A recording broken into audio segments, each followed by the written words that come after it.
వెంకటస్వామి 9వ వర్ధంతి సందర్భంగా మంచిర్యాల జిల్లా జైపూర్ కేంద్రంలో కాకను స్మరిస్తూ జైపూర్ మండల కాంగ్రెస్ పార్టీ నాయకులు ఘనంగా నివాళులు అర్పించారు.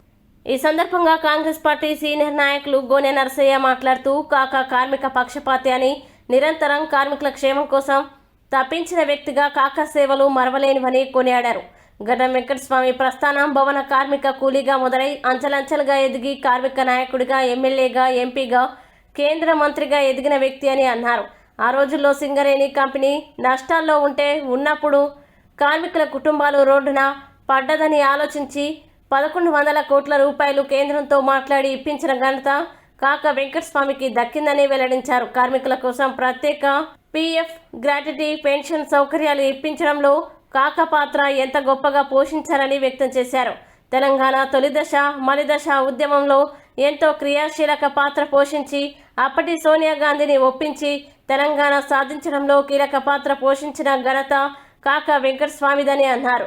1969 ఉద్యమ సమయంలో అరెస్టు ఉద్యమకారుల కోసం ముషీరాబాద్ జైలుకు వెళ్లి అప్పటి పోలీస్ కాల్పుల్లో బుల్లెట్ దెబ్బలు లెక్క చేయకుండా మరణం అంచుల దాకా వెళ్లి మళ్లీ బ్రతికిన కాకా జాతీయ గుడిసెల సంఘం ఏర్పాటు చేసి పేదవారికి వారి గుడిసెలు వారికి ఇచ్చేయాలని 1,00,000 మందితో హైదరాబాద్లో భారీ ర్యాలీ ఏర్పాటు చేసిన సంఘటన అప్పటి ప్రభుత్వం దిగివచ్చి పేదవారి గుడిసెలు పేదవారికి ఇప్పించిన ఘనత కాకా వెంకటస్వామిదని అన్నారు. కాకా వెంకటస్వామి ఆశయాల్ని ముందుకు తీసుకువెళ్లాలని కోరారు. ఈ కార్యక్రమంలో జైపూర్ మండల కాంగ్రెస్ నాయకులు, కార్యకర్తలు, ప్రజలు అధిక సంఖ్యలో పాల్గొన్నారు. కాకా 9వ వర్ధంతి సందర్భంగా కాకా గారి జ్ఞాపకాలను గుర్తు చేసుకోవడం మా జైపూర్ మండల పార్టీ పక్షాన మేమందరం గౌరవంగా పిలువుతా ఉన్నాం. గడ్డం వెంకటస్వామి అనే పేరు భారతదేశంలో కాదు, ముఖ్యంగా తెలంగాణలో తెలియని వారు అంటే ఎవరు ఉండరు.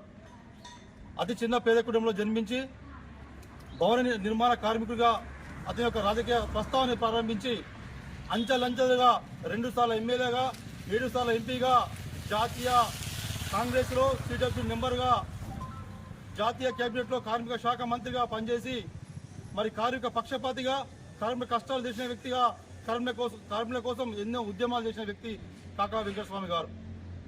అంతేకాదు కాకా గారు మరి 1969లో తెలంగాణ ఉద్యమంలో ఆ రోజు పాల్గొని బుల్లెట్ దెబ్బలు తిని ముషీరాబాద్ జైల్లో సావు నూట తరగబెట్టి బతికిన వ్యక్తి కాకా వెంకటస్వామి గారు.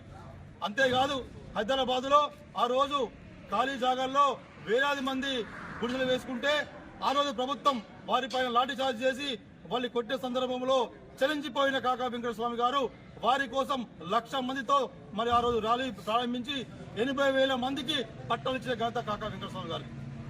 అంతేకాదు సింగరేణి కారీస్ కంపెనీ నష్టాలు ఉంటే ఆ రోజు కేంద్రాన్ని ఒప్పించి 1100 కోట్ల రూపాయలను సింగరేణికి ఇచ్చి సింగరేణి కాపాడిన ఘనత కాకా వెంకటస్వామి గారు.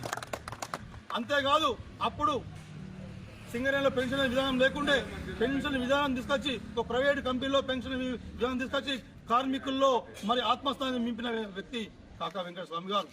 అదే తండ్రి యొక్క బాటలో ప్రయాణిస్తూ తండ్రి యొక్క అడుగుజాల్లో నడుస్తున్నటువంటి వెంకటస్వామి గారు ఈరోజు మన STPPలో 80% కార్మికుల కోసం జియో పట్టుకొచ్చి మరి ఈరోజు కార్మికుల్లో మరొకసారి వెలిగిన వ్యక్తి మన వెంకటస్వామి గారు.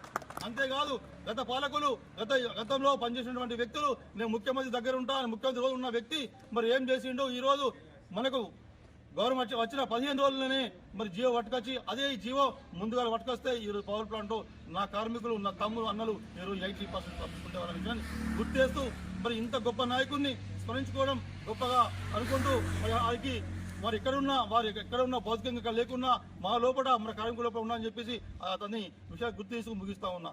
జై కాంగ్రెస్.